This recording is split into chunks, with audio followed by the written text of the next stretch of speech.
Look at these damage numbers. It's crazy high, right? Yes, it does look really amazing, and that's what attracts the most attentions from people, and they want to see their damage numbers go high like this as well. On paper, this build is just perfect. You can just use this and get crazy high damage numbers and basically destroy your targets, or should I say melt. That's the word, right? That's the catchphrase.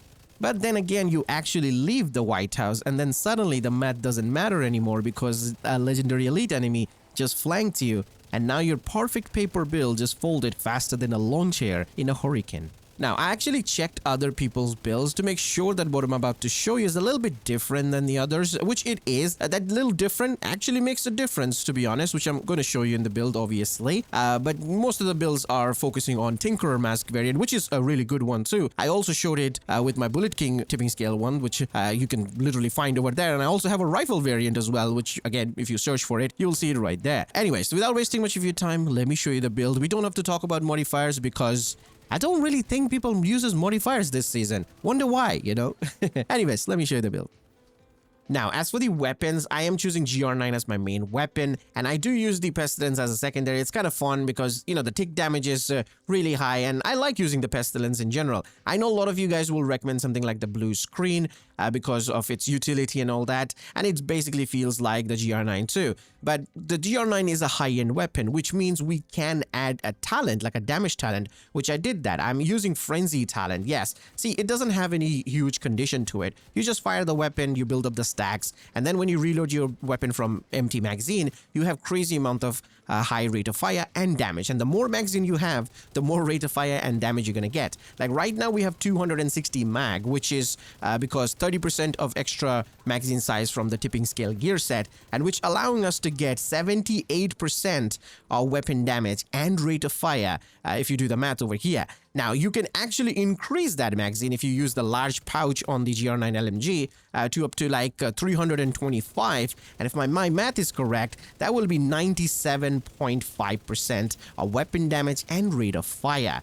I know, it's huge. Now, here's one more good thing about using GR9 with the tipping scale is that the GR9 reloads really quickly anyway, like 3.3 seconds if we can call that quickly in LMG terms. However, since tipping scale gives you a lot of weapon handling, you can actually reduce that reload time to like 1.3 seconds. That's the lowest I've seen. Plus this thing beams, like look at the stability right there. That's without the stacks, okay? And weapon handling will make your weapon even more accurate. So this really hits like really hard, okay? So that's the reason why I'm choosing the GR9 here.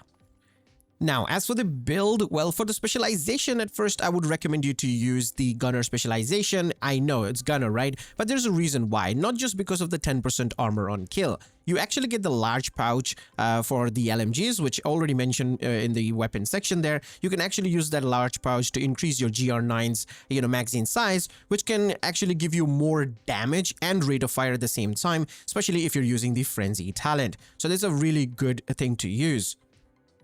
Now, as for the build, this is the build over here. As you can see, I know there's a lot of blue stuff going on, and you probably be questioning this, that, wait, if it's a DPS build, isn't it supposed to be all red? See, that's the problem. Most people think that a DPS build is supposed to be all red. No, you don't need all red to have crazy high damage numbers. I mean, yes, you do have higher damage numbers with all red, but then are you going to stay alive to deal that damage? Because a dead DPS is no DPS, and with this, I'm already doing 1.6 million crits per shot on body, and that is happening with a very high RPM, which I'm going to show you in a moment. But first, let's just show you the the tipping scale gear set here, which like I said, it gives you 30% of magazine size. We do get that 30% of LMG damage, and basically you just shoot the weapon, you build up the stacks. Now you do lose the stacks really quickly, as you can see, 6 stacks per second when you're not shooting. But if you suppress the enemies, which is very easy because you're using LMG, it'll actually going to stop your stack losing thing basically. But you just fire the weapon and you build up the stacks. You don't actually have to hit enemies. You just constantly fire your weapon. And we have way too many rounds to just hold the trigger and fire for days. And that's pretty good, right? And if you reload your weapon, you're going to trigger your frenzy. So it just works very simple. All you have to do is hold your trigger and it just works. Now for the mask, I have armor here crit damage, and I have protection from elite 12%. If you have 13%, if you're that lucky person, then use 13%. I would highly recommend that. We're not going to go for any other crit damage here because the build itself gives you huge amount of crit damage, plus we are using its chest piece and backpack on top of that. So we're going to be sitting at really high crit damage. We're talking about 600 plus percent of crit damage. So you don't have to worry about adding crit damage. Just make sure your crit chance is higher, and that's all the thing that matters here. Now, we're using the chest piece, so we are going to get more stacks. So from 50, we're going to get 75 stacks. It means obviously more damage for us and more weapon handling, which is awesome. So our weapon will stay stable even more. So for the chest piece, I have weapon damage, crit chance, and obviously protection from elite mods. This is why I am saying that we will be surviving against the elites at least. And most of the time, higher contents will have elites, like, you know, legendary, for example. So we have weapon damage, crit chance, and again, protection from elite mod on the backpack. Don't get me wrong, these 3 protection from elite mods actually help quite a lot, especially if you are using 13%. I never found a single one in my life, to be honest. But yeah, so that's basically it. Now, as for the knee pads, I have armor and crit chance here. So that's the 4-piece of the tipping scale gear set that I'm using. Now, I'm obviously going to be pairing with the Overdogs gloves because we just added some armor, means we lost quite a lot of damage. So we're going to gain the damage from these gloves, and it will give you that amplified damage. Just don't have to worry about all these tier lists. Just fire the weapon, okay? Just fire the weapon. You'll be fine. You'll be fine. Now, as for the holster, if you guessed it that I was using the Salvo holster, then yes, you're right. I am using the Salvo holster from the Unit Alloys brand set because it gives us 10% of rate of fire, 5% from the brand set bonus, and also 5% from the attribute here. Now, I do have crit chance as my second attribute and 15% of weapon damage as my core attribute right there. Now, why I'm using the holster? I mean, like I said, you know, I'm using it for the 10% of rate of fire. It actually help you increase your damage even further. This is something won't reflect into your damage number, but you will definitely going to feel this damage. The rate of fire is something you don't see it, but you definitely feel it. Now, I know we do have Frenzy talent giving us crazy amount of rate of fire, but that's only going to happen when the talent is active. But this is always active, so that's the reason why I'm choosing this.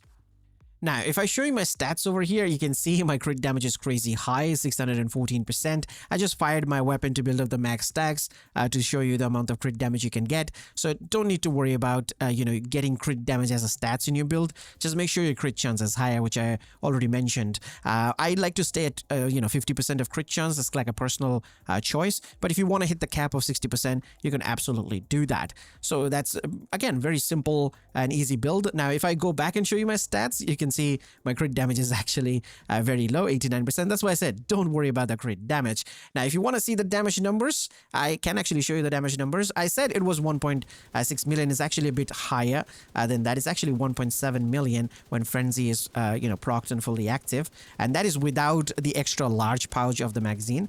If you do that, it's going to get even higher. But I don't really use that because I feel like that's too much ammo, to be honest. Normally, I'm doing 1.36 million there. Now, once the frenzy is active, you can see 1.7 million, almost 1.8 million easily right there. You can see the damage numbers just really, really amazing.